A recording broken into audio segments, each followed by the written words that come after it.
Hello everyone, welcome back to PHE with PSI, your one-stop solution for all PHE related questions. In this video, we are going to discuss a topic from management of sporting events. Types of tournaments based on murals. So, हमारा event कहाँ हो रहा है, इसके basis पे tournaments दो type में divided हैं, intramural, extramural. Intra means with in and mural means walls. Extra means outside and mural means walls.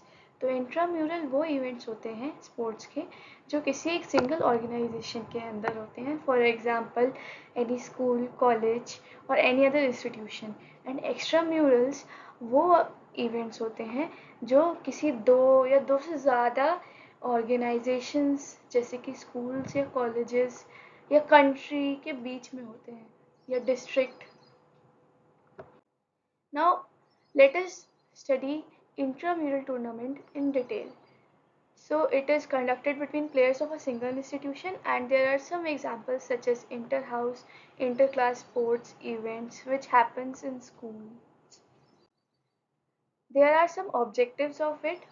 Now एक चीज़ बहुत ध्यान रखने वाली है पहले ही कि objectives वो फिलोसफीज़ हैं जिनके बेसिस पे हम कोई भी इवेंट कराते हैं और सिग्निफिकेंस उससे होने वाले बेनिफिट्स हैं. तो जो हमारी फिलोसफीज़ होंगी वही अल्टीमेटली फ्रूटफुल होंगी और वैसे ही बेनिफिट्स आएंगे. तो कहीं ना कहीं आपको लगेगा कि ऑब्जेक्टिव्स और सिग्निफिकेंस में दिए गए पॉइंट्स सेम से हैं, so no need to worry, ऐसा होता है. But you just need to word play with the things that objectives में हम ये काम करना चाहते हैं. और सिग्निफिकेंस जब हम लिखेंगे तो सिग्निफिकेंस लिखते वक्त हमें ऐसे लिखना है कि इससे ये फ़ायदे होते हैं. So there are some objectives of intramural that it encourages mass participation in sports in an institution.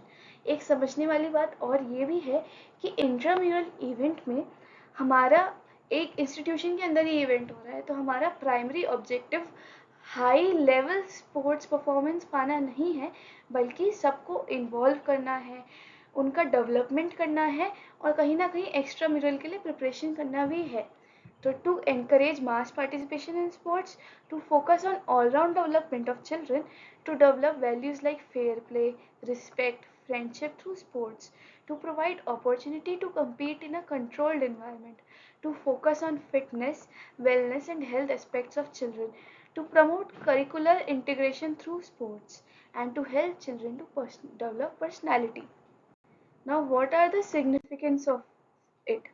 So it helps to select the talent for extramural. हमने कोई भी इवेंट एक इंस्टीट्यूशन के अंदर कराया, हमें पोटेंशियल एथलीट्स उसमें दिख जाते हैं, हम उन्हें सिलेक्ट करते हैं, उन्हें ट्रेन करते हैं और प्रिपेयर करते हैं एक एक्स्ट्राम्यूरल इवेंट के लिए. Group cohesion, children and the colleagues learn to work and coordinate together, because कोई भी स्पोर्ट्स की एक्टिविटी कोऑर्डिनेशन से होती है. तो कोऑर्डिनेशन होगा, कोऑर्डिनेशन होने के लिए फ्रेंडशिप होनी ज़रूरी है, इसीलिए इससे यूनिटी बढ़ती है एंड एक काइंड ऑफ प्रोफेशनल एक्सपीरियंस भी मिलता है उन्हें. हेल्थ भी पॉजिटिवली इम्पैक्ट होती है बिकॉज एक्सरसाइज से we the body system gets activated and fun और एन्जॉयमेंट तो होता ही है, तो रिक्रिएशन भी हो जाता है एंड मास पार्टिसिपेशन होता है, सबके लिए होता है, तो कोई भी खेल सकता है.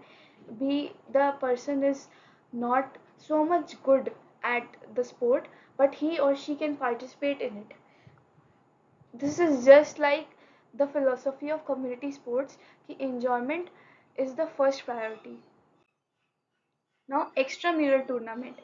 Extramural tournament में हमारा कंपटीशन की फीलिंग ज़्यादा होती है, हम कंपटीशन और स्किल प्रेजेंटेशन के लिए ज़्यादा परफॉर्म करते हैं, तो इसमें ये फैक्टर्स ज़्यादा मायने रखते हैं.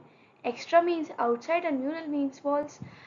So it is between two institutions or two or more institutions. For example, zonal, inter-district, state or national or international level events. There are some objectives such as to achieve high performance at highest level of tournament, to develop feeling of integration with other institutions, to provide opportunities for choosing a career in sports, to promote social, cultural, economic development through sports. Extra mural की significance और benefits क्या है? सो इससे progression and performance होगी। तो जब हम कोई भी एथलीट एक दो या तीन या उससे ज़्यादा इंस्टीट्यूशन के प्लेयर्स को देखेगा और उनके गेम टैक्टिक्स को देखेगा तो उसे एक्सपीरियंस गेन होगा, उसे नई टैक्टिक्स और स्ट्रैटेजीज पता चलेंगी और वो अपने गेम को इम्प्रूव कर पाएगा। So here comes progression in performance, and it also develops fitness to next level. Psychologically prepare करते हैं वो एथलीट को to deal with pressure situations, and level of fitness increases, the person becomes physically and mentally strong, and socialisation भी होता है। अब अगर कोई दो या दो से ज़्यादा इंस्टीट्यूशन के लोग आपस में खेलेंगे जो डिफरेंट डिफरेंट रीजन्स को बिलोंग करते हैं, तो उनकी जो एक दूसरे की कल्चरल हेरिटेज है वो एक्सचेंज हो पाएगी, वो एक दूसरे का कल्चर देख पाएंगे, एक दूसरे की लिविंग स्टाइल देख पाएंगे और उसके लिए रिस्पेक्ट डेवलप कर पाएंगे, साथ में कोऑर्डिनेट करना सीखेंगे और इसी तरीके से इंटर कम्युनिटी एसोसिएशन भी होगा। Now that is all for this video. I hope you liked it and all your doubts are clear. Thanks for watching.